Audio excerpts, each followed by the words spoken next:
Ayan, so Sunday na Sunday, so dapat may ginagawa tayong mga makabuluhan. Hindi naman, yung dapat medyo ano tayo, di ba? Yung utak natin gumagalaw pa rin kahit Sunday, di ba? Alam mo yun. So ngayon, tuturo ko sa inyo kung paano gumawa ng bullish and bearish engulfing entry. Single strategy lang para madali lang, di ba? Practice muna, alam mo yun. So, yeah, ayan. So itong ano to is ako kasi hindi ako fan talaga ng ng price ay ng candle patterns eh. I don't know why pero anyway. So ayan, so ito lang naman 'yon. So parang ang gagawin mo lang is kukuha ka ng apat na variable. So ito naman is nagbabago-bago lang siya depende sa ano eh. So you can get the dalawang candle lang to, 'di ba? So hindi naman to apat. So ito is 1 and 2. So, yung ganun mag-naming ng candles kapag ituturo mo na sila. So, 1 and 2, 1 and 2. So, meaning, this is C2 open. So, ito yung open. C2 close, di ba? So, kukunin mo lang yung mga values na yan. Tapos, of course, syempre, dahil tayo'y handa. Tayo'y handa sa kahit anong sakuna. Charot lang. Ay, nako. Tayo ay naghanda na ng of course ng ating so these are the conditions na gagamitin natin, 'di ba? So medyo screenshot nyo na lang siguro sila para so ito lang din 'yon. Pag bullish kasi katulad nito, bullish C2 open, so this is yan is greater than C2 close, which makes it a bullish candle, 'di ba? Kailangan mo din kunin yung C1 close open, ito yung open is less than the C1 close, which is this one, which makes it a bull candle naman, di ba? C1 open should be less than C2 close. So, dapat was bababa itong C1 open. So, tama naman. Close. Or minsan, nag-i-equal din sila. So, that's why there's an equal here, di ba? Tapos, syempre, C1 close should be bigger than the C2 open, di ba? So, yun yung parang ng engulfing. So, ang ginawa ko lang dito, parang kinuha ko yung this condition, this condition, this condition, and this condition. So, parang mangyayari, 4 na conditions lang yung i-consider natin for the buy, di ba? So, that's 2 candles lang, di ba? So, you can do this with any naman. So, ayun. So, ang tinuturo ko sa mga students ko dun sa course is just recreate everything, di ba? Recreate the per tag dito per condition para hindi kayo nahihirapan na isulat nyo muna, di ba? Like this one, sinulat na natin, di ba? Hindi na tayo mahirapan. Ayan, di ba? So, ayun. So, kaya yung mga nandoon sa course medyo hindi din sila masyado nagamit kasi nito kasi ito is parang nasa third part nung course. So, price action and market structures and everything na ganong strategy, support and resistance. Pero medyo kapag na mo na kasi kung paano talaga gumamit ng indicators, medyo maano ka na alam mo yun. Hindi mo na anyway, kayong bahala, di ba? Pero marami nag-request nito doon sa Facebook eh. So, ito ang gawin natin today. So, yeah. Ito, may kodigo na ako. Madali na to, di ba? So, pero una mong gagawin, of course, ito rin mga conditions eh, di ba? So, syempre, ihanda mo muna yung code mo, di ba? So, ito, may nakahanda na akong code. ecan.mq5 to create a new, siguro gawa na lang tayong bago para, yan. So, click nyo lang tong new, expert advisor, template, okay na yan. Tapos, siguro palitan natin ng YouTube 2. Yan. Tapos, wag na kayo mag-check ng kahit ano muna dyan. Kasi pag chinek nyo yan, madadagdagan to. So, wag nyo nang anuhin. Di ba? Tapos, yan. Finish. So, ngayon, pwede kayo magbura ng mga bagay-bagay dito. Ako, naguguluhan ako dun sa default. So, tinatanggal ko tong mga property. Mga naming lang naman yan. Di ba? Alam mo yan? Ayan. Okay? Tapos, siguro kunin natin yung kodigo natin para mabilis, di ba? So, let's get the kodigo. Nasaan yung kodigo ko? Ito ba yun? Ito yun eh. Yan. So, kunin natin kodigo ko. So, copy lang natin siya dyan sa baba. So, para hindi na natin siya kailangang what do you call this? hanapin mamaya. And kailangan din natin ng kopyahan ng mga variables na gagamitin natin. Pero madali lang to. It's the logic lang talaga. Kahit ano naman programming, di ba? Humihirap lang again because you don't know the language. Kahit ano namang language, mahirap kapag di mo alam, di ba? Pumunta ka sa Zamboanga ngayon, tapos chinabakano ka nung sales lady. Di ba? Wala, di mo maintindihan. Ganun lang naman yun di ba? Kailangan mo maintindihan kasi yung language before you can use it. Kapag naintindihan mo na, nagamit mo na, madadalian ka na, di ba? Ayun. So, always, sige, start na natin to, di ba? So, unang munang gagawin before you start coding, so, ilagay mo muna yung include. So, just follow this, ang tawag doon, line per line muna, 'di ba? Para at least ma-realize mo na, oh, ang galing pala ang galing kaya ko pala, 'di ba? Tapos pag naintindihan mo, kahit hindi mo pa kabisado yung code, and again, hindi mo kailangan kabisaduhin yung codes. 'Di ba? Anong nangyayari diyan, magagawa mo 'to, 'di ba? Oh, tapos naintindihan mo yung ginawa mo kahit in a theoretical way, 'di ba? Alam mo 'yun. You can be a programmer naman. 'Di ba? Ganun lang 'yan. No problem 'yun, 'di ba? Sobrang anyway. So ngayon, first of course, let's put some optimization inputs. So ang gusto kong ilagay, ang i-optimize ko is ano bang i-optimize ko? Ano bang pwede dito? Yan ang problema dito sa candle patterns. Napakakunti ng pwedeng time frame lang, 'di ba?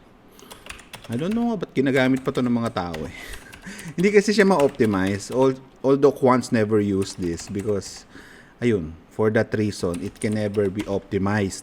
Time frame lang, alamin mo lang kung saan siya gumagana ng time frame. Yun lang, wala ka ng adjustment na pwedeng gawin, di ba? It's a very old concept din kasi, and a very, I don't know. Anyway, double, hindi siya nakakapag-adjust, alam mo yun. Lot size. Ayan, lot size. Need tayo din ng lot size 0.01.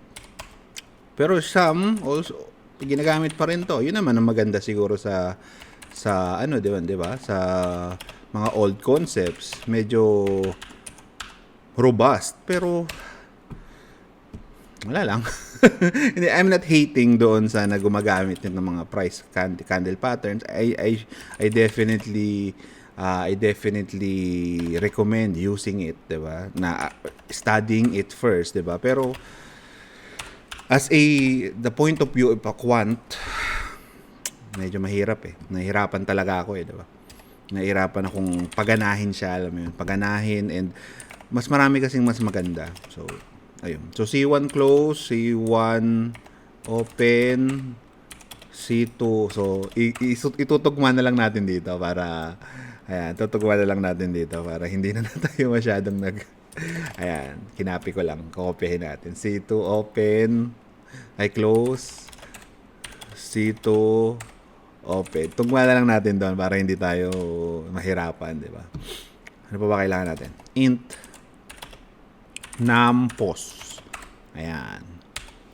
Di ba? Hindi ko naman inaano again, okay lang yun kung anong strategy mo, G. Wala akong pake.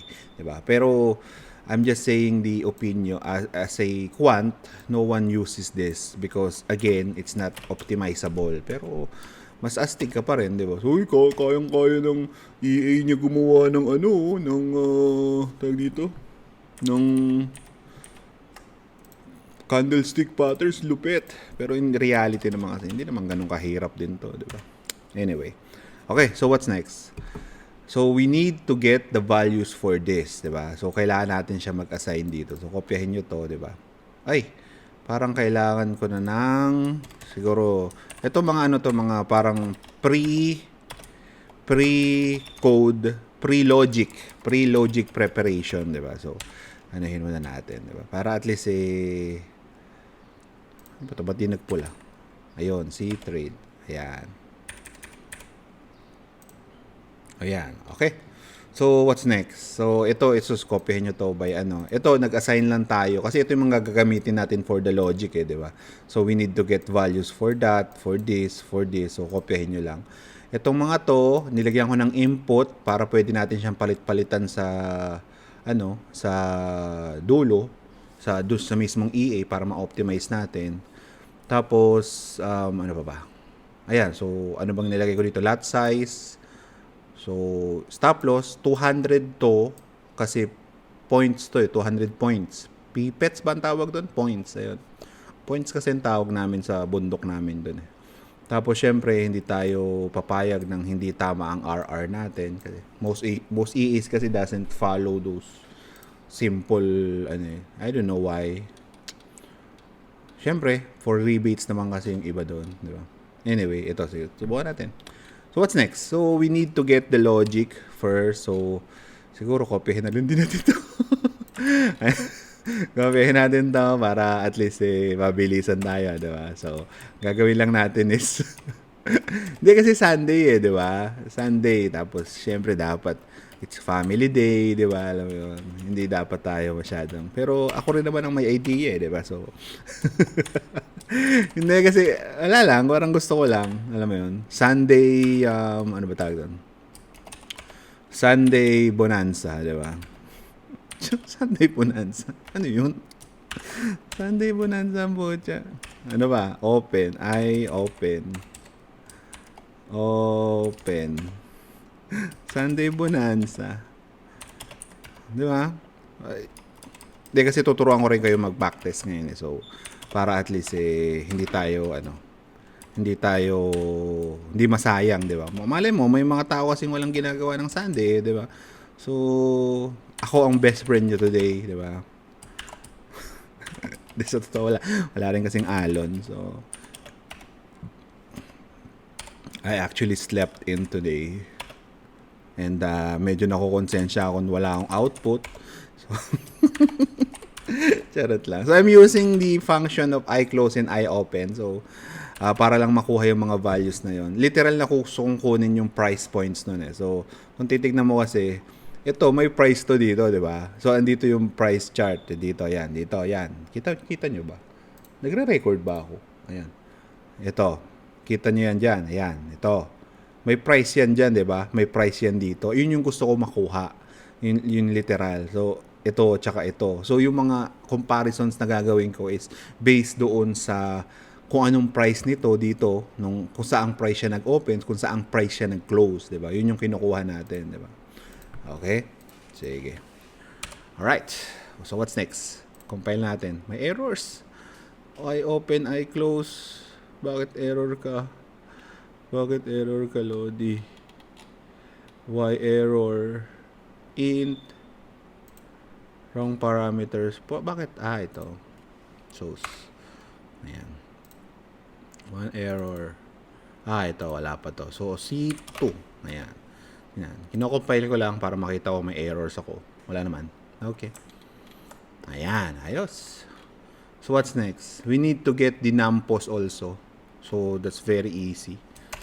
Numpos. Ayan.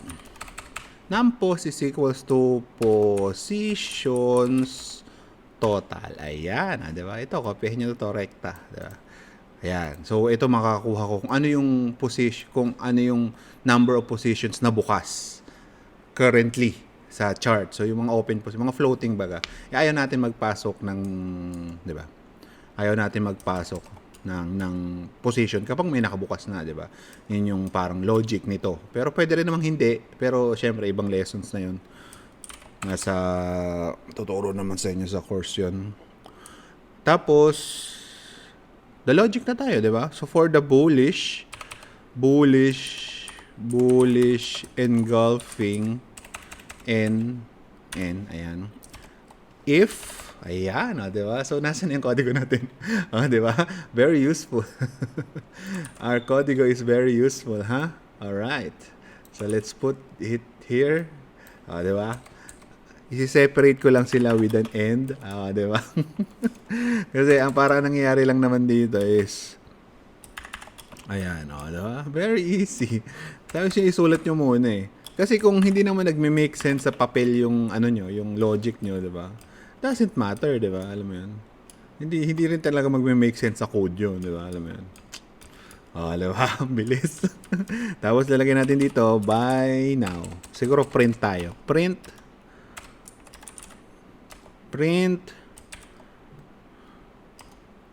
buy now. Ayan. Or lagyan natin ng medyo mas maganda. Bullish engulfing detected. Buy now. Di ba? Ang galing. Tapos, lagyan natin ng buy request here. Yan. Ito mga to, wala lang to. Mga notes lang yan, di ba? Pero, syempre, para hindi tayo maligaw, kapag medyo mahaba na kasi yung code mo, medyo, alam mo yun. So, what's next? This is for the, ito naman, bearish naman to, bearish.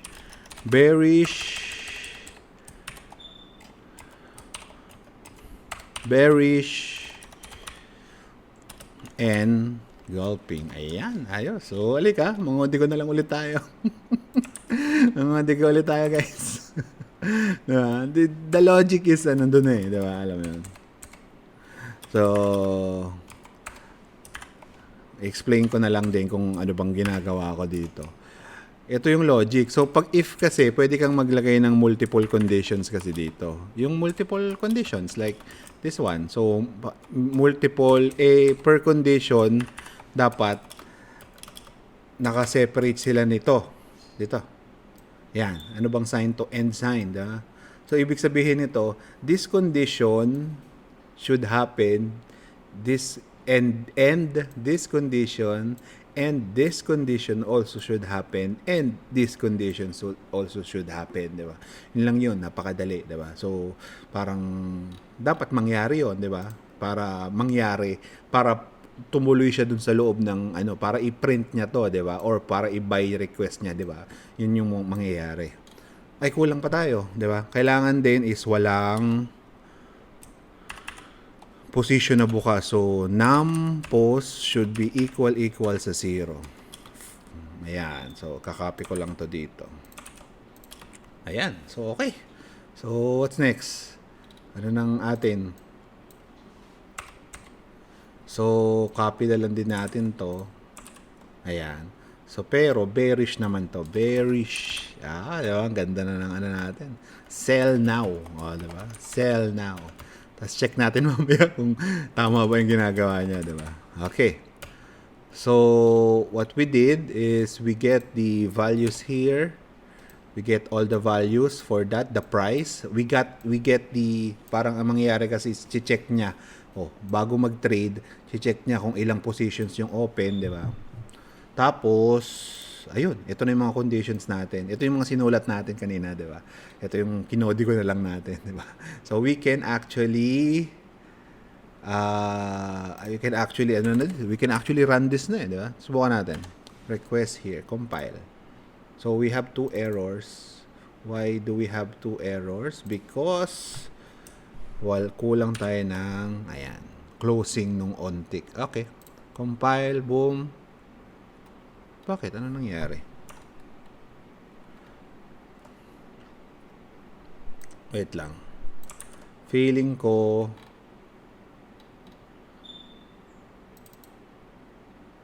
semicolon detected.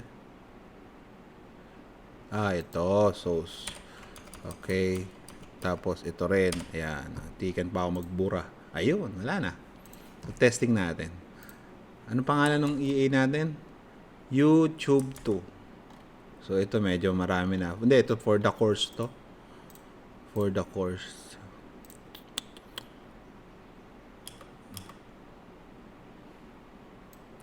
Ay, ito.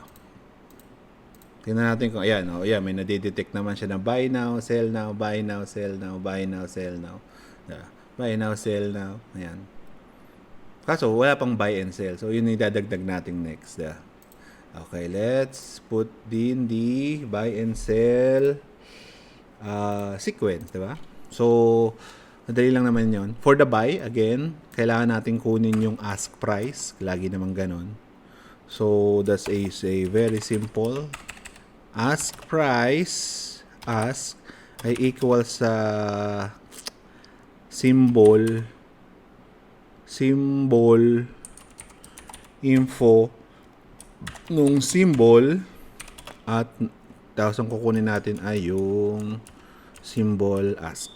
Ayan, di ba?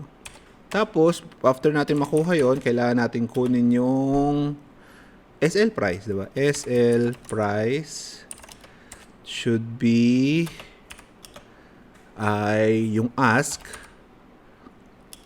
Yung ask. So, buy siya. Yung ask. Ito yung ask. So, pag buy nasa ilalim. So, minus the stop loss times yan, yung point. Para ma-convert siya sa points, di ba? Yan. Yun lang naman yun. Tapos, pag nakuha na natin, syempre, kailangan din natin nung TP price, di ba? TP price. TP price is equals to ask. So, meron na tayong ask, di ba? So, this is the ask. Plus naman, kasi TP is above eh, di ba? So, plus siya nung ano, di ba? So, okay. Plus, the stop loss, RR. Benga. Tama ba to? Tama. Kasi same amount naman sila eh. Mas, diba? Kasi same amount naman sila. Tapos, same amount. Pero, doble siya dapat nung SL price. So, parang RR natin is 2 o whatever man ilagay natin, diba? Ito, 2, diba? Ayan. Okay, so what's next? Trade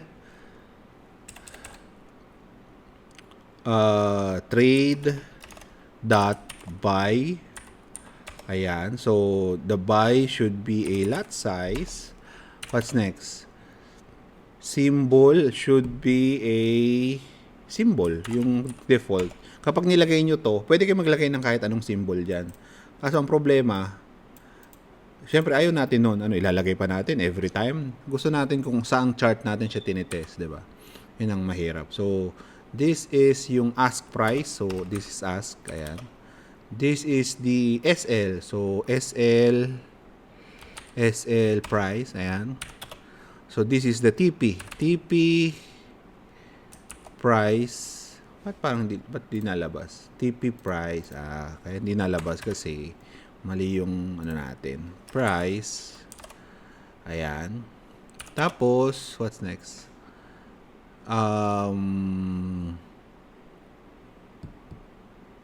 What's next?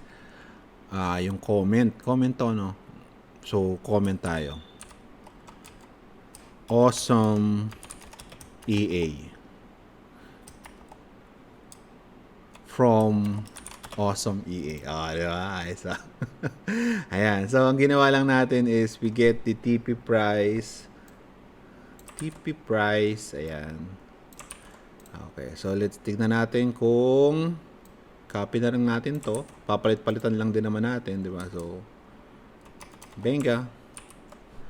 So, instead na naman, asang kukunin natin, bid naman ang kukunin natin, di ba? Bid. So, dito, papalitan lang natin to ng bid. Void. Bid. Ayan. Okay. So, dito naman, bid lang din to. Bid, pero instead na plus naman siya, 'di ba? Kasi pag sell, nasa taas yung stop loss 'di ba? So plus. Tapos dito naman sa baba, bid minus stop loss naman, 'di ba? Kasi again, kapag ang TP ng SL, ang TP ng sell is nasa baba nung bid 'di ba? Nung current price, 'di ba? So ayun yung parang doon. Okay? So what's next? Ito. Patandaan dito ng sell. Boom. So, okay. So, pag ang nangyari is this one, the logic came true, papasok niya yung buy na tama yung risk management, na na RR niya ay 2, di ba? So, ibig sabihin, yung may SL siya, tapos yung SL niya is twice nung TP, di ba? Ay, twice nung SL. Yung TP niya is twice nung SL, di ba? Tapos yung SL niya is pwede nating iset kung ang nilagay ko lang dito is default is 200 points, which is good for points for Euro USD, di ba? So okay na 'yon. Okay, so what's next? Ito. Okay, so from Awesome EA buy na lang. Buy. Malay nyo gawin. Ano yun nyo, di ba? Gamitin nyo eh. Pwede rin naman eh, di ba? Sell. Malalaman nyo na pangit pala. Hindi naman. Tingnan natin, di ba? Tingnan natin. Compile. Next. Oh, we have the TP price is walang mga quit. Yan ang sinasabi ko sa inyo. Ayan. Compile. So, semicolon expected. Ito. Ayan. Walang mga semicolon kayo guys. As is an undeclared. Ito pala. Ayun ang sinasabi ko. Panay tayo tira. Bid. Ayan. Hindi natin napalitan. Panay copy-paste kasi. Ayan. So, ito. Siguro. Ayan. Okay. Compile. Next. Tingnan natin kung maganda ba to. Test natin. Panoorin muna natin. Diba? Ayun. Pumapasok naman siya.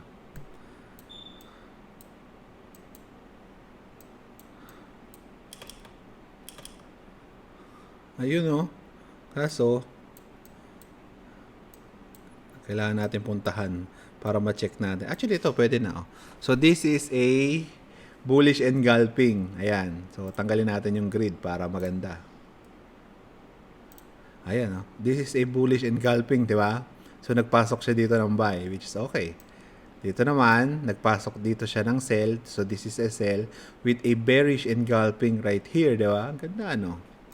Tapos, ito, nagpasok siya ng sell because technically, this is a bullish engulfing. Although, medyo napakaliit lang ng difference niya. Hindi, pero bearish engulfing pa rin naman siya. Pero na-SL siya. Okay? So, kung titignan natin to, this is a bearish engulfing again. It's a very small candle right here. Tapos, this is a very big bearish candle right here. Diba? Ayun.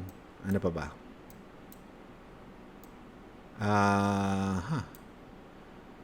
Ito. This is a bearish engulfing again. Oh, diba?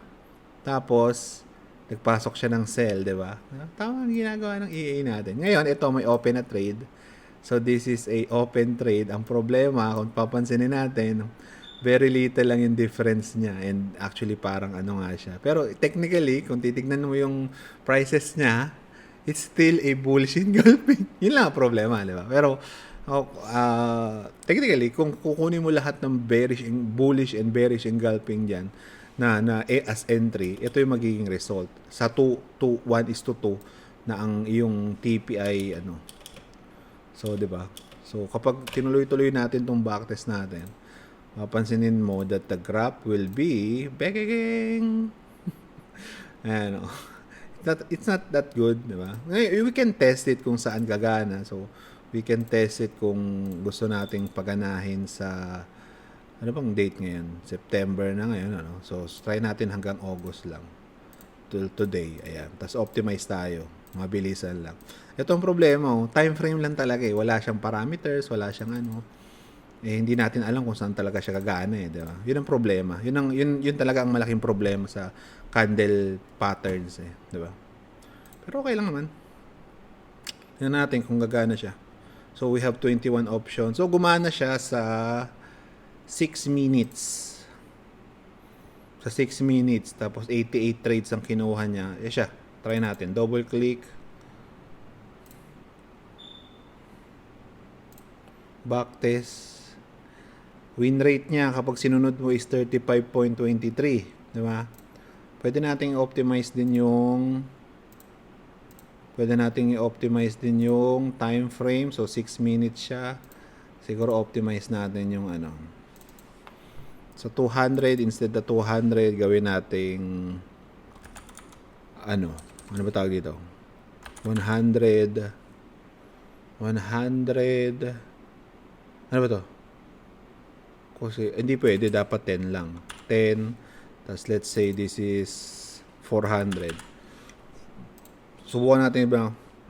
Baka pag mas lumaki yung time frame niya. Diba? So, ngayon, magte-test tayo ng 400 options. 441 options. In one click. malalaman ko na kung pangit ba, saang time frame maganda, anong SL lang okay. So ngayon, so let's say sa 2 hours, kapag ang stop loss niya is around 34 pips, gagana naman siya, 'di ba? 23 pips, maganda rin, no, 'di ba? So para i-refresh 'yan. Kaso pwede na, pwede. Actually pwede na. Pwede naman na mabababa ang drawdown kung gusto mong ipilit ito, 'di ba? Kung gusto mong ipilit yung ito may 41, maganda siguro win rate nito. Ito maganda, expected payoff niya. Ayan, tapos na. Okay. So tingnan natin. Ito, try natin 'to.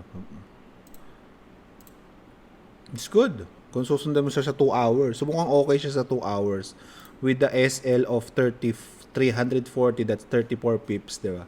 So okay siya. So kung susundan mo siya every ayun. Ito try natin tong mataas. Ay, nasubukan na natin 'to, 'di ba? Ito pala ang try natin. So 1 minute amp. Bakit 1 minute? So 1 minute. Maganda sa 1 minute pala 'yon. Ayun, 1 minute 'to. 1 minute, ayan 1 minute. Tingnan nga natin. Mukhang okay sa 1 minute, tingnan mo. Tingnan natin ang win rate. 43% for the last month. Month lang to, 1 month lang to. Pero syempre, algo trading is medyo kailangan mong mag-dive in sa test results, di ba? So, ayun. Ang galing Ayun, so for the code, ito lang yung code. So again, first, i-copy nyo to. Kasi ito yung mga preparations natin. Preparations natin for the bullish engulfing and bearish engulfing. Tapos dito sa on init, wala. Sa episode 1, di ba, meron tayo. Tapos, punta na tayo sa on tick. Ayan, dito sa on tick is, ito yung C1 close, C1 open. Kinuha lang natin yung mga values, mga price values to. Literal na price niya. Tapos, we just, pinagsama-sama lang natin sa isang if statement yung bullish tsaka, tawag dito? Bullish tsaka yung numpos. The numpos is the number position. So, etong ginawa natin na to is the sequence to put in a buy. That's the easiest way to put in a buy. Pinakamaikli din na code, diba? Tapos, ito naman yung sa sell, diba? So, that's it. Yun lang yan. Napakasimple, diba? Ngayon, malalaman mo na, diba? You can backtest every Ayun yung parang sense naman talaga ng algo trading. Itong part na to madali ito eh. Yung backtesting part, optimization part, yun yung lalabas nung trader in you, di ba? Yun yung parang diba? Anyway, thank you for watching.